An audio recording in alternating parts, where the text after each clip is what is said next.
Hello everyone, welcome back to the Dr. Wayne Dyer 10 Principles of Manifestation, changing your life, creating the life you always wanted to have, all that kind of fun stuff. Here we are with our fourth principle in this series.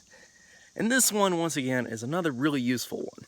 I think nearly all of these are extremely useful, while the 101 ways to transform your life, most of them were useful, but they were kind of short, kind of sweet, and you really had to get some interpretation away from them. But these, I feel, are really concise, really useful, and overall, as I said, they're just plain useful. They're great principles. So yeah, here we are with our fourth principle, and this principle is to not die with your music still inside of you. So this also reminds me a lot of motivational speeches from Les Brown. He's a very famous motivational speaker. His stuff is in like almost every motivational video you'll watch. He has a very distinctive voice. But I talk about him because he has this speech about the graveyard.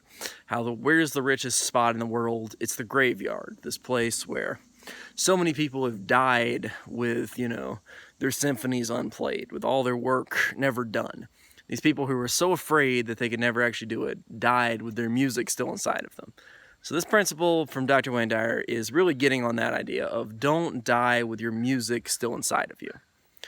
And some other motivational speakers have talked about this one with regret. I feel like a lot of those people go over the top with it and saying, like, I should work every second of every day because then I'll have nothing to regret, when really then they're just not living their life. But here he's saying instead, do what you love to do, okay? This is really just saying, find what your life purpose is and try to live it.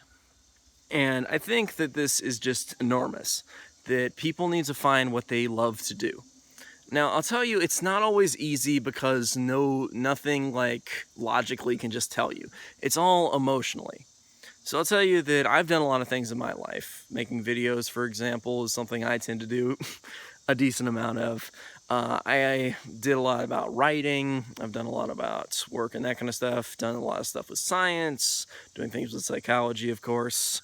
Making these kind of videos compared to just like video game videos. I've done, a bunch of trading, learning how to trade the markets, make money profitably like that, how the casino edge works to that, how to play cards, all that kind of stuff. And I can tell you that some of the most fulfilling work I've ever done is just when I can write alone, when I can write fiction and I can just type it out, whether anybody's ever going to read it or not, just to work on that. That is some of the most fulfilling work I've ever done. It just has that sensation of just everything as well, and that kind of bliss from just like working with that kind of stuff. I get that same kind of bliss from this kind of video, making these kind of videos for you guys. I get that kind of bliss from trading when I'm trying to like make money for charity, make money for other people, trying to really do something with the money I'm making there. When I just do it from my own perspective, I don't really have that kind of thrill in the analysis and the process of designing edges and testing them and then actually trading them in the markets. When I'm doing it to really help others, or to help others with these kind of videos, or just for the sake of myself when I am writing stories, whether others will love them or not, There are things that we're really good at, and there are things we're not good at. Regardless of that, what matters is what we love to do. What you love to do will really inspire you to keep doing more of it, versus what you hate to do will make you not, want to do any more of it. Even if you're good at it, okay? You may be fantastic at playing, say, a stringed instrument, but you may hate all the Baroque composers, you may hate classical music, you may hate Bach, whatever the case, you may just hate all that kind of stuff. You may be good at it, but you may hate it. You may say, I never want to become like, the best violin player ever because I hate to play the violin. Maybe I'm fantastic at it, but I hate it.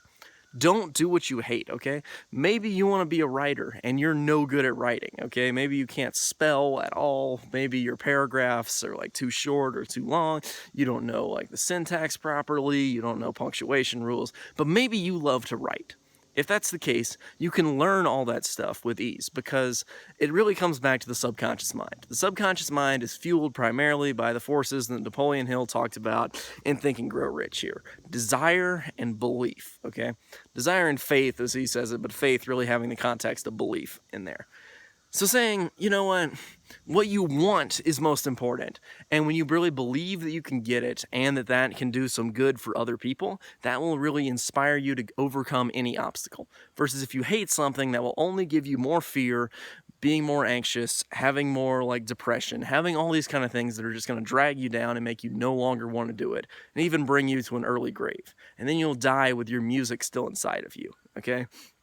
So you should really find what your music is. Now this isn't always easy, but plenty of people offer life purpose courses. Maybe I'll even offer one of these courses one day. But for now, what I can say is find life purpose, okay? And if you don't have a purpose, as one of my favorite people in this kind of motivational videos and speakers said, if you don't have a purpose, then make your purpose finding what your purpose is for now, okay? So try to find what it is that brings you joy.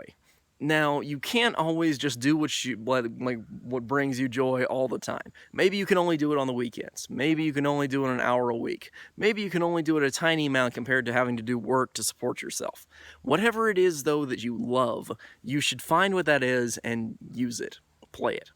And Dr. Wayne Dyer here is saying that in his whole life, he's never going to come to his deathbed and say, like, what if my whole life I've been wrong? He has this example from the book, The Death of Ivan Ilyich, I believe. There are a lot of interesting Russian books that have that kind of motto. I wouldn't recommend you read any of those because a lot of Russian material is really depressing, having been someone who studied some of that literature for a little bit in high school. But I can say to this point that really dying with your music inside of you is a problem, okay? So many people do it. So many people just bring their best work to their grave and they never went for it.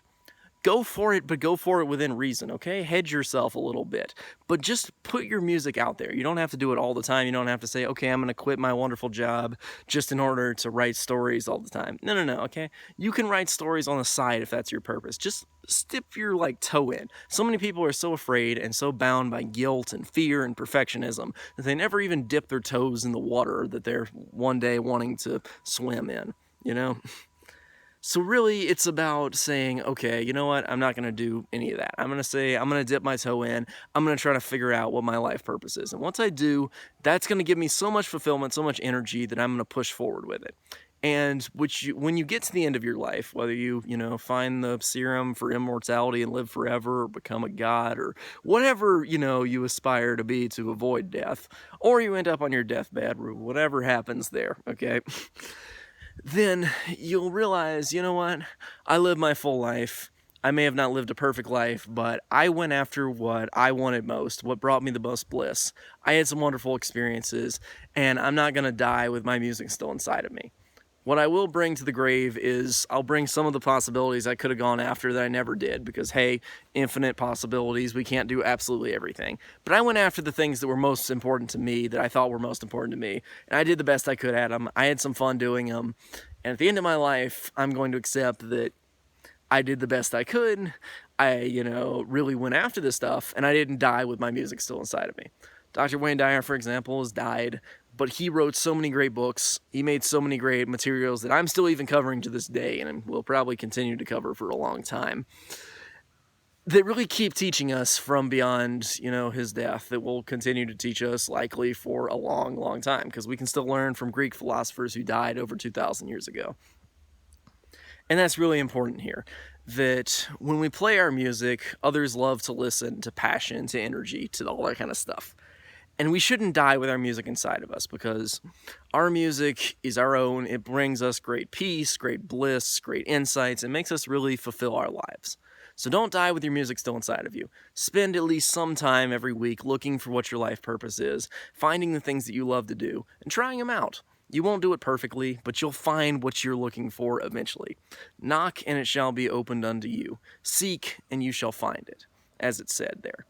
So that's about it for this one. Don't die with your music still inside of you. There are some insights into it. Listen to some Les Brown motivational speeches about the graveyard if you want more on this kind of stuff. So I will see you guys next time with the 5th principle in this 10-part series of Dr. Wayne Dyer's keys to manifestation and yada yada. Anyway, I'll see you guys with the 5th part next time. So see you then.